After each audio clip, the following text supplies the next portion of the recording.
Welcome to A Drink of Wisdom with Jay Wise and Nathan Drinkard. I'm your host, Cody Ward. Thanks for spending some of your time with us tonight. What's going on, guys? Let's talk some sports, baby. This is A Drink of Wisdom.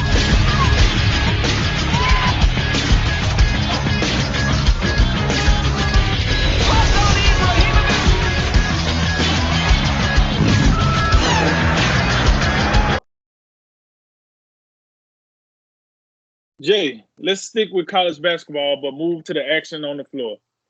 The ACC tournament got underway last night with more major conference play this evening.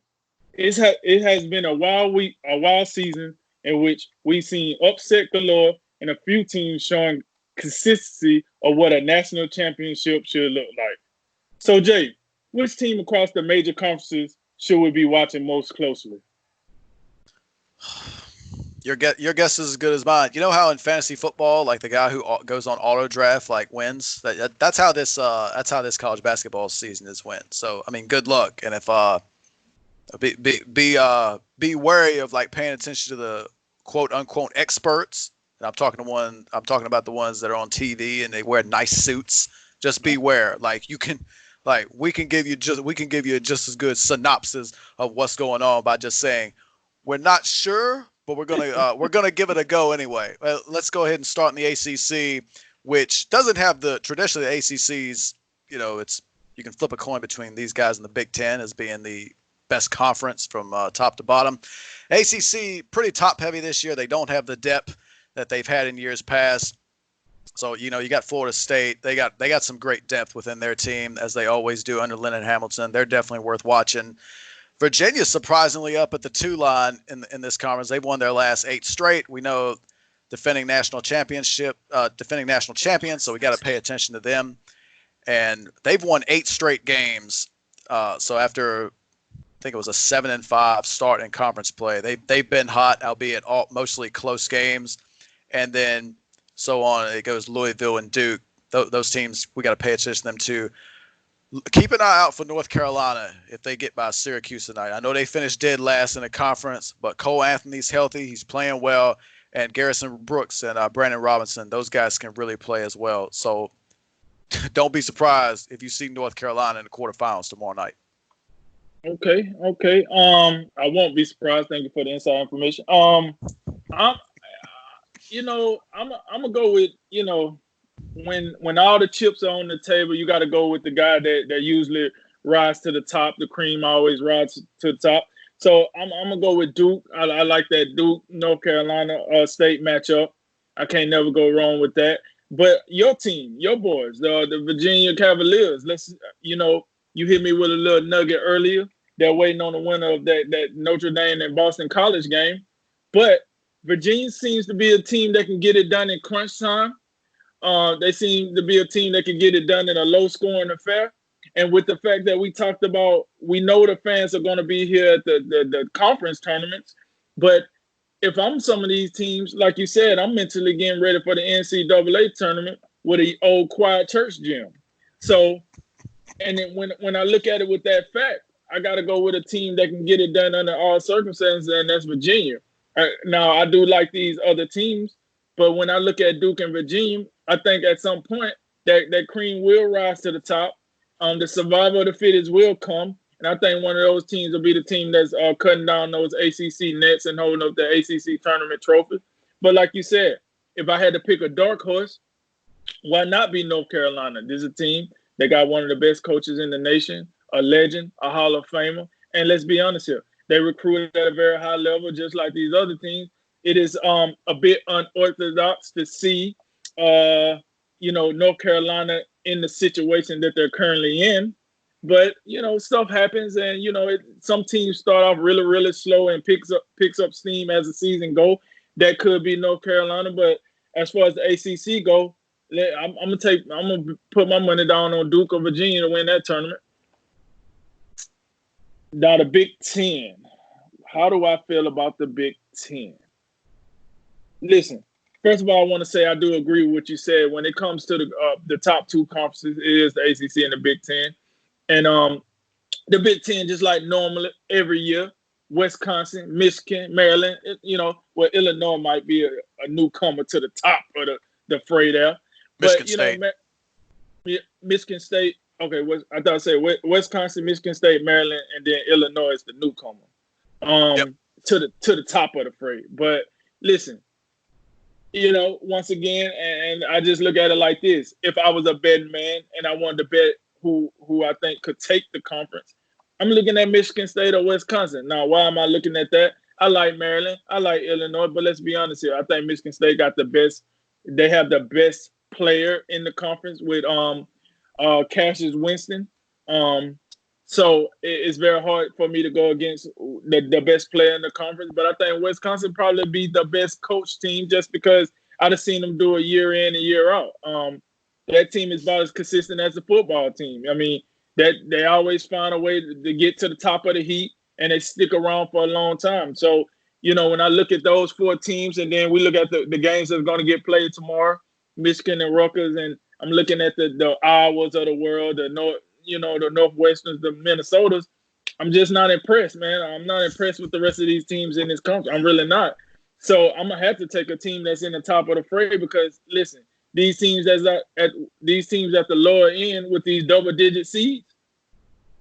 Listen, you are double-digit seed in a year that the whole NCAA basketball infrastructure was down. So that tells me a lot right there. I couldn't leave you in the room with my kid because I can't trust you. So I'm gonna go with Wisconsin. The winner of this conference championship tournament is either gonna be Wisconsin or Michigan State. Yeah, it's hard to disagree. I'm definitely leaning more Michigan State. You just get the feel with, and this is normally this time of year with Tom Izzo and these guys. He's normally got these boys playing their best basketball around this time. They typically have some struggles early on in the season, and they finished the regular season with a 22-9 record. And even so, that's got them good for 9th in the final regular season AP poll. So that tells you the respect Michigan State has nationally, and it also tells you how wacky of a season it's been that you could have a 9-loss team be in the top 10 at this stage of the game. But outside of Michigan State, of course, we got to pay attention to Wisconsin and how consistent they are and the type of ball that they play. Maryland's a team with some star power out there with Anthony Cowan and company, so we got to pay attention to them. But man, the depth in this conference is something to pay attention to. Depending on who reaches the quarterfinal rounds, I mean, when we're looking at teams like Michigan, Ohio State, Iowa, you could even throw maybe an Indiana in there. I wouldn't be surprised if we see some more wild stuff in the quarterfinals and see some of those top seeds go down. But when it's all said and done, I do like Michigan State and the Big Ten. Let's go down to SEC. We know it mostly as a football school, but they got some teams that can play some ball down there. And I don't think there's much to debate in this conference. I don't think they're quite as deep as they've been recently. I'm thinking about a team in Tennessee that's been down this season. They were excellent last year. Yeah. I thought we were supposed to see something from Georgia this year. I know they got one. I think they got one guy. Was it Anthony Edwards, who's supposed to be pretty good? Yeah. And they're on the 13 line just ahead of Vanderbilt. So, but hey, I'm looking at Kentucky. That's who I'm looking at in the SEC. With John Calipari and these guys. We talked about Ashton Hagans. Or was it Tyrese Maxey? We talked about him earlier this season. I think Ashton Hagans actually has left the team for personal reasons. I don't think he has returned yet. But Emmanuel Quickly is playing some great ball in the backcourt for them. So it's hard to see another team being able to unseat them from the top seed. Of course, you got to look at Auburn with Bruce Pearl and the 3-point shooting they can come at you with. We got to pay attention to them. And LSU, that's a team that could be a dark horse in this tournament. Yeah. Listen, I'm going to keep this short and sweet because if it is a conference that I did watch, it's the SEC conference. And let's keep it real. Kentucky, they probably on a line by themselves in the SEC. And then, like you said, you got to give Auburn a shot. You got to give LSU a shot. We know Auburn was a Elite 8 team, Final 14. Final 14. Yeah, they played Virginia in the Final Four. All right, so they got deep off in the tournament. And the reason I bring that up is to say, hey, Bruce Pearl has shown that he can get these boys up when it's all said and done, when the cards are on the table. So that's why I do give Auburn a shot to cut down those championship nets. However, until I won't believe it until I see it. So I'm going with Kentucky. I think they would be the team that raised the trophy for the SEC. Moving on to the Big 12. Listen, first of all, hey, Big 12. This 10-team crap, y'all need to knock it off. You're not the Big East. You can't. You're a respectable conference. Go out, get you 2 more teams, and come on with something like I'm about one real champion. Knock it off, man. Just go get 2 more teams from that region. You're not feeling that advertisement?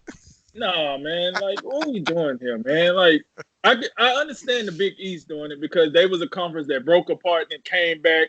I got that. And plus, they got that rich history that allows them to get away with it. But the Big 12, I'm not buying that. I'm just knock it off. Either way, listen, Texas Tech, Kansas. Listen, we know the big dog of this conference. That's Kansas. Bill Self been stepping all over these boys like a welcome mat for quite some time. This year, I really don't see any difference. I know you could probably throw out Texas. You could probably throw out Texas Tech or Baylor. But listen, that's cool. Hey, Baylor, sounds good.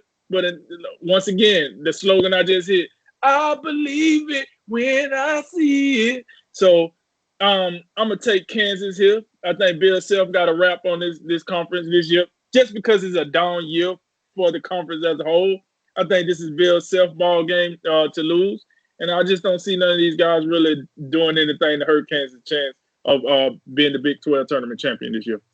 I'd be real surprised if we did not see a Kansas-Baylor final in this tournament. That's the level of separation that we've seen throughout the season. I mean, you look on down the list. I mean, Oklahoma. Are we sold on Oklahoma? I mean, Texas and Texas Tech on the 4 or 5 line. I got to believe whoever loses that game doesn't even get in the tournament. I mean, Texas has been wildly inconsistent this season. They had a good stretch recently. Texas Tech, I mean, they were in the national championship game last year. They've clearly taken a step back, but yeah, the depth in this conference is not impressive at all. And yeah, when it's all said and done, as great as Baylor has had, as great a season as Baylor has had this year, and they beat Kansas, they split with Kansas this season. So they have some capability. They got the capability to get the job done, but I still can't. I still couldn't go against Kansas in this tournament. So I think they get the job done. On to the Big East, which has been wildly impressive this season. You could maybe make the argument that they've been better than the ACC this season. I don't think they'd have a great case. I believe Seton Hall had a chance to win the regular season title. I believe they faltered down the stretch, opened the door for the likes of Creighton. We know that Villanova, we know with Jay Wright and how great he's been up there for that program. So obviously those are some of the teams we're looking at. Can't forget about Marquette with Marcus Howard up there. He can drop a 30 bomb at any moment. And Providence and Butler, especially Butler, they got some tournament pedigree up there. So this is an interesting conference. Xavier, this is a team we typically see in the NCAA tournament. I think they have some work to do to get there. So it'll probably take maybe 1 or 2 wins to assure themselves of a spot. But besides that, if I had to go with somebody from this conference, hard to go against Villanova. Where we just see them year in and out what they do. You know how sometimes you watch a bad show, right? And you watch this, let's say a bad movie, but that bad movie always got that one little scene in there. You like, I just want to see this scene, and then I'm out. Like, I don't care about the rest of the movie. That was the Big East for NCAA men's basketball this year. That was the Big East. This conference, if you took this conference away from NCAA basketball this year, it was atrocious. I mean, this conference was the highlight of the year. And I want to go out on record and saying this. This conference should get the most bids for the NCAA tournament this year. They should get the most bids, whether it's 7 teams, 8 teams. I know what the pros say. I know we was looking at what Joe Lenardi was saying about in the bracketology. Hey, I'm not disclaiming what he done said. I'm not talking about his expertise. The man is good at what he do. That's why he get paid what he get paid. And that's why I myself was looking at his page to verify because hey, he is who he is and he know what he know. But with that said, I'm telling you right now, this is by far, if it's not the one, it's the second best conference. And they should have the most teams in the tournament this year. It's the most competitive conference out of the rest of them. We done talked about the gaps between like 2 and 3 and 3 and 4 and so on in the other conferences. This conference is a nail biter. It's just a straight nail biter when you look at these teams in this conference. So I am very, very now, as I already have my mind made up for the other conferences, when I look at the Big East Conference, now I'm saying, okay, Creighton, okay, I see you, baby. Villanova, Jay Wright, come on, you know you can't knock them out. Seton Hall, you mentioned them earlier, and they big time player.